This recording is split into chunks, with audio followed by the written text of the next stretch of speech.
A people without the knowledge of their past history, origin, and culture is like a tree without roots. Liberate the minds of men, and ultimately you will liberate the bodies of men. If you have no confidence in self, you are twice defeated in the race of life. But with confidence, you have won even before you started. The black skin is not a badge of shame, but rather a glorious symbol of national greatness. Emancipate yourself from mental slavery. None but ourselves can free our minds. God and nature first made us who we are, and then out of our own creative genius, we make ourselves who we want to be. Let the sky and God be our limit and eternity our measurement. Up, you mighty race, for you can accomplish what you will. The enemies are not so much from without as from within the race. Men who are earnest are not afraid of consequences. Africa for Africans, at home and abroad. I like honesty and fair play. A ready man and a woman is a ready man and woman, but a writing man and a woman is exact. Whatsoever things common to man, that man has done, man can do. Chance has never yet satisfied the hope of a suffering people. I know no boundary where the black man is concerned. The whole world is my province until Africa is free. We must give up the silly idea of folding our hands and waiting on God to do everything for us. If God had intended for that, then He would not have given us mind. Always try to associate with people from whom you can learn something. Every man has a right to his own opinion. A race that is solely dependent upon another for economic existence sooner or later dies. The man who is not able to develop and use his mind is bound to be slave of other man who uses his mind. If you get up every day and you don't learn, you are a fool. The greatest possession of man is character. Be black, buy black, think black, and all else will take care of itself. The ends you serve that are selfish will take you no further than yourself. But the ends you serve that are for all in common will take you into eternity. The pen is mightier than the sword, but the tongue is mightier than both put together. Great principles, great ideas know no nationality. Men, there is much to live for and there is much to die for. Having the wrong kind of education, the black man has become his own greatest enemy. To see your enemy and know him is part of the complete education of man.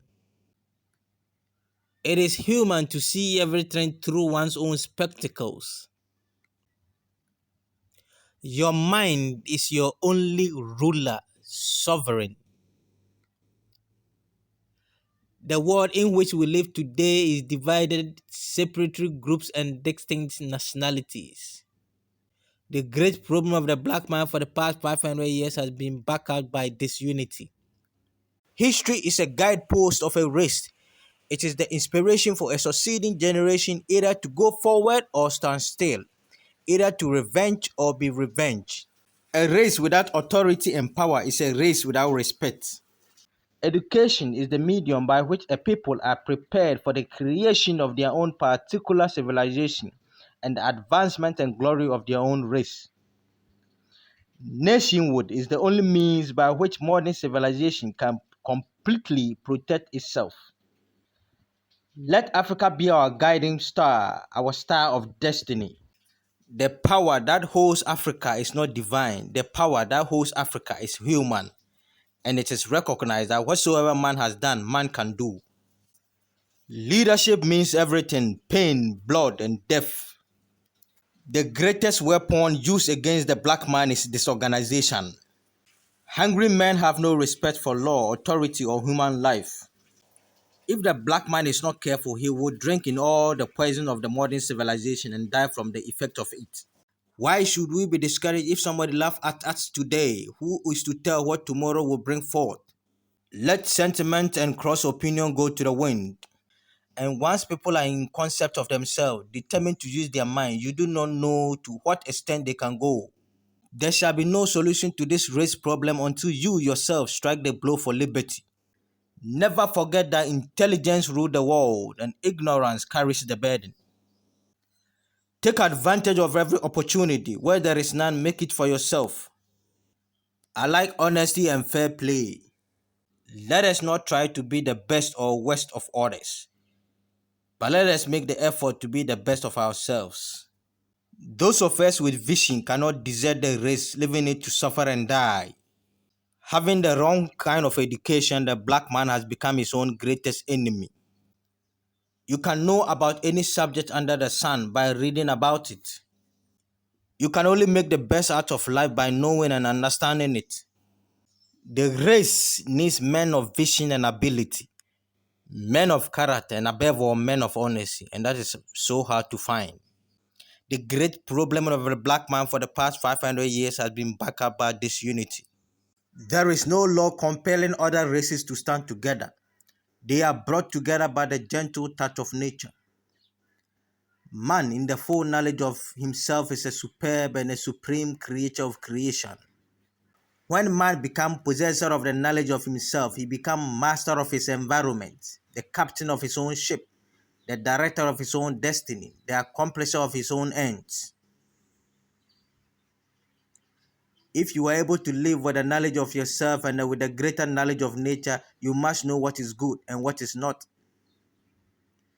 There is no future for a people who deny their past.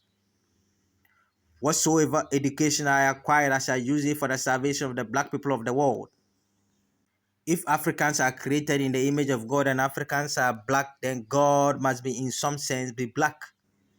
We are not going to be a race without a country. Now Africa been sleeping, not dead, only sleeping. We are not going to disappoint God's confidence in us as men. Today, Africa is walking around not only on our feet, but on our brains. Rise up, O black man, and take your stand. Reach up, black men and women, and pull all nature's knowledge to you. No race has the last word on culture and civilization. Black men and women gave the lights of civilization to this world. Back in the days of slavery, race mixture, race miscegenation all occurred because the African woman had no protection from the slave master. I shall teach the black man to see the beauty in his own kind and stop bleaching his skin and otherwise looking like what he's not. I don't have to apologize to anybody for being black because God Almighty knows exactly what he was doing when he made me black. If black people knew their glorious past, then they would be more inclined to respect themselves. Any leadership that teaches you to depend upon another race is a leadership that will enslave you. If you cannot do what other men have done, what other nations have done, what other races have done, then you had better died. The time has come for the black man to forget his hero worship of other races and create and emulate heroes of his own. We must canonize our own saints, create our own martyrs, and elevate to position of fame and honor black men and women who have made their distinct contribution to our racial history. Africans has created millions, countless millions of black men and women in war and in peace, whose luster and bravery outshine that of any other people. Then why not see good and perfection in ourselves? We must inspire a literature and promulgate a doctrine of our own without any apology to the powers that be. We are entitled to our own opinions and not obligated to or bound by the opinions of others. The world is indebted to us for the benefits of civilization. They stole our art and sciences from Africa. Then why should we be ashamed of ourselves? We see we have changes every day, so pray, work, be steadfast, and be not dismayed. Let no voice but your own speak to you from the depth. Let no influence but your own rouse you in time of peace and in time of war. Attend only to that which concerns you. Your allegiance shall be to your God, your race, your country. Let no one inoculate you with evil doctrines to suit his own conveniences. Charity begins at home.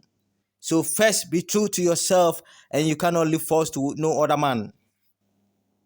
There is no height to which you cannot climb without the active intelligence of your own mind. Mind creates, and as much as we desire in nature, we can have through our creation of our own mind. When all else fails to organize the people, conditions will. Fear is a state of nervousness fit for children and not men. Get organized, and you will compel the world to respect you. The greatest men and women in the world burn the midnight lamp. Black men the world over must practice one faith, that of confidence in themselves with one God, one aim, one destiny. Let no religious scruples, no political mechanization divide us. The most powerful defensive weapon within the reach of the black man is the practice of race first in all parts of the world. Where can we find in this race of ours real men, men of character, men of purpose, men of confidence, men of faith, men who really know themselves? I have come across so many weaklings who profess to be leaders, and in a test I found them but the slaves of a nobler class. They perform the will of their masters without question. The black race has been without a will, without a purpose of its own for all this length of time. To me, a man has no master but God. Man, in his authority, is a sovereign Lord. If the black man wills to be a rare man in possession of the things common to man, then he shall be his own sovereign. My foreparents, my grandparents, my mother, my father did not suffer and die to give me an education to slight, oppress, or discourage my people. I am a man and demands a man's chance and a man's treatment in this world. God made man Lord of his creation and gave him possession and ownership of the world. If death have power, then conquer me to be the rare Marcus Garvey I would like to be. You can do no less than being first and always a black man. You cannot depend on another race to free you. That is a basic law of human existence. He who lives well transforms himself from that which is mortal to immortal. And remember that God helps those who help themselves. The race needs workers at this time, not plagiarists, copyists, and mere imitators, but men and women who are capable to create, originate, and improve. So many of us find excuse to get out of the black race because we were led to believe that the race is unworthy and that it has not accomplished anything. We would have a new race, resurrected, not from the will of others to see us rise, but from our own determination to rise, irrespective of what the world thinks. So few of us can understand what it takes to make a man, the man who will never say die, the man who will never give up, the man who will never depend on others to do for him what he ought to do for himself, the man who will not blame God, the man who will not blame nature, who will not blame fate for his condition, but the man who will go out there to make conditions to suit himself.